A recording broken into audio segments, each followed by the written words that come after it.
Bonjour, j'ai fait cette courte vidéo pour vous présenter une façon d'améliorer votre poste de télétravail, un processus en 6 étapes, plus une étape préliminaire qui est un petit rappel de ce que c'est qu'être bien assis. Sous l'effet de la gravité, ce qui va se passer, c'est un basculement du bassin vers l'arrière. Quand votre posture est avachie comme ça, votre poids est sur les disques, donc ça augmente le risque d'hernie discale. Puis vous voyez par ailleurs que la nuque et les épaules partent vers l'avant. D'accord? Et ça, c'est une source de tension dans la nuque. Si on veut résoudre ça de façon très rapide et droit au but, on peut dire, si on ne veut pas que le bassin bascule, il faut se débrouiller pour le bloquer. D'accord? Donc, être bien assis, c'est réussir à bloquer son bassin. Pour réussir à bloquer son bassin, on a besoin de quelque chose qui va le tenir, qui, sur une chaise de bureau, s'appelle un support lombaire. Et donc, si je m'assieds au fond de la chaise, bien calé contre le support lombaire, vous voyez qu'on pourrait résumer le quart d'heure d'explication que je donne d'habitude sur la posture assise en disant, écoutez, quand vous êtes bien assis, vous avez les pieds qui appuient fermement sur le sol, et ce faisant, vous pouvez vous projeter au fond du siège de sorte à stabiliser votre ceinture contre la partie inférieure du dossier. Ce faisant, vous allez transférer votre poids à la chaise et tout ce qui est sur la chaise n'est plus sur vos tissus. D'accord? Ça, c'est le contexte théorique.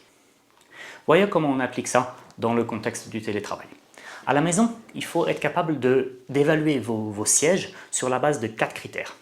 Premier critère, il ne faut pas que le siège soit trop bas. Si le siège est trop bas, la hanche est fermée et comme ça c'est très inconfortable, vous allez vous avachir. Okay? Donc pas de siège trop bas, c'est-à-dire pas de canapé. Par ailleurs, deuxième critère, je vous ai dit que l'important c'est de caler le bassin. Si le siège est trop profond, à nouveau comme le canapé, je ne peux pas utiliser le dossier pour caler ma ceinture. Donc on se méfie également des sièges trop profonds.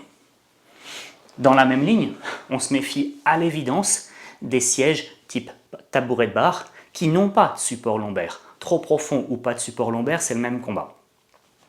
Le quatrième critère qui est important, c'est la dureté de l'assise. Parce que vous voyez, quand je suis bien assis, je suis sur les os de mes fesses, c'est-à-dire les pointes osseuses que je sens là sous les mains. Ça veut dire que si je suis sur un siège en bois ou en métal, je vais très rapidement avoir mal ici sous les fesses. Et donc je ne vais pas pouvoir tenir longtemps. Donc le siège que vous devez choisir, il ne doit pas être trop bas, il ne doit pas être trop profond, il doit avoir une espèce de support lombaire et il ne doit pas être trop dur. Tout ça vous ramène finalement assez rapidement vers quelque chose qui va ressembler à une chaise de cuisine, pour autant qu'elle ait un dossier qu'on va ensuite améliorer. Ça, c'est l'étape 1. Je prends donc mon siège de cuisine. On est d'accord qu'il n'est pas trop bas, j'ai la hanche à environ 90 degrés, ou les genoux à 90 degrés, c'est la même chose. Il n'est pas trop profond, je réussis plus ou moins à atteindre le dossier. Par contre, on pourrait critiquer sa dureté, et on pourrait critiquer le fait qu'il ne tient pas mon bassin. On va résoudre les problématiques l'une après l'autre. Pour régler le problème de la dureté de l'assise, je vais utiliser un coussin qui n'est pas trop épais. S'il est trop épais, il va se déformer et il va laisser votre bassin partir. Donc là, j'ai un coussin, c'est déjà beaucoup plus confortable. Ceci dit, ma ceinture n'est toujours pas tenue. Il va donc falloir que je fasse quelque chose. Pour tenir le bassin, on a un accessoire qu'on appelle un coussin lombaire. Ce coussin lombaire-là, vous le trouvez sur le site d'Ergo Conseil, il a un fond antidérapant et 2 élastiques. Je le mets donc sur le dossier de la chaise. Et là, ce coussin, je vais pouvoir l'utiliser pour reposer ma ceinture. Vous voyez que j'ai recréé une situation proche d'un siège de bureau. La seule chose, c'est qu'il n'est pas réglable. Dans l'urgence, si je n'ai pas de coussin lombaire, je peux bien sûr tout à fait prendre un coussin normal que je plie en deux à la hauteur de ma ceinture. La seule chose, c'est que ce coussin-là ne sera pas stable. Donc, avec le temps, il va glisser, il va m'embêter, etc. C'est quand même important d'avoir quelque chose qui reste en place sur le dossier. À l'étape 1, j'ai donc choisi un siège qui va ressembler à une chaise de cuisine. À l'étape 2, je l'ai amélioré. On va maintenant travailler sur l'étape 3 qui vise à réduire la charge que vous imposez à votre nuque en travaillant sur ce que vous faites avec vos mains. Vous voyez, la logique est simple. La logique, elle est de se dire, mes mains sont confortables ici, donc c'est ici que je voudrais mon clavier et ma souris. Ici, vous voyez que ça veut donc dire un clavier qui est à la hauteur de vos coudes. D'accord ? Pour 90% de la population, la hauteur de coude, ça va être entre 68 et 76 cm. Si vous mesurez la table de votre salle à manger, vous allez typiquement trouver une hauteur entre 75, 78, voire 79 cm. C'est-à-dire que les tables de salle à manger sont trop hautes pour un poste informatique. Ceci dit, c'est ce que vous avez. Vous n'avez pas le choix. Si vous avez un bureau, très bien. Mais sinon, vous êtes coincé sur la table de la salle à manger. Donc d'une certaine façon, il va falloir qu'on se débrouille pour rehausser l'assise. Et la seule façon simple qu'on a de rehausser l'assise, c'est de mettre des livres. Je prends donc mes livres d'architecture, les gros livres, que je mets sur l'assise. Au-dessus de ça, je mets le coussin. Et vous voyez que j'ai remonté ma hauteur de coude. Par contre, j'ai plus tout à fait les pieds par terre. Il va falloir que je résolve ça. Il va falloir que je remonte le sol. Remonter le sol, ça veut dire quoi? Ça veut dire mettre un repose-pied. Un bon repose-pied, il a les mêmes propriétés que le sol. Il est plat, grand et horizontal. J'ai donc bricolé une étagère Ikea. Vous voyez, c'est une bête blanche sur des poignées de placard. Je la place à la verticale de mes genoux. Et vous voyez que j'ai retrouvé le sol.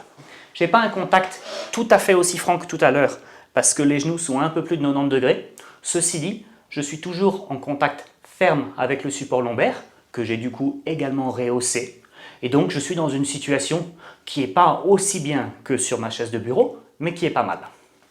Il va falloir donc maintenant mettre ici le clavier et la souris et donc on va repasser sur mon bureau. À mon bureau, j'ai donc les pieds par terre, je suis assis sur les os des fesses contre le soutien lombaire. De là, je plie mes coudes à 90 degrés et le clavier est donc juste sous mes doigts. À l'étape 4, on va réduire la charge que l'écran impose à la nuque. C'est surtout une question d'ordinateur portable. Si je travaille sur un ordinateur portable, j'ai la nuque qui fléchit plus que 20 degrés et ça multiplie le risque. Donc en fait, je ne vais pas avoir d'autre solution que de séparer le clavier de l'écran. C'est pour ça que je vais prendre un clavier et une souris séparés et que je vais utiliser l'ordinateur portable comme un simple écran. Je peux le mettre sur une pile de livres si j'ai suffisamment de profondeur, ou sinon voici le bricolage que j'ai fait dans le placard de ma femme. Vous voyez qu'une règle avec un scotch double face empêche l'ordinateur portable de glisser et à nouveau on retrouve clavier et souris séparés. Donc à l'étape 4, on utilise l'ordinateur portable comme un simple écran et on s'assure d'avoir un clavier et une souris séparés. L'étape 5 est une étape d'organisation du temps. Finalement, elle vous rappelle que personne ne devrait être assis plus qu'une demi-heure d'affilée. Par conséquent, il va falloir faire des pauses régulières. Ces pauses vont être d'autant plus fréquentes que votre posture est sous-optimale. Pour réactiver la circulation sanguine pendant vos courtes pauses, voici un tout petit exercice qui vous fera le plus grand bien.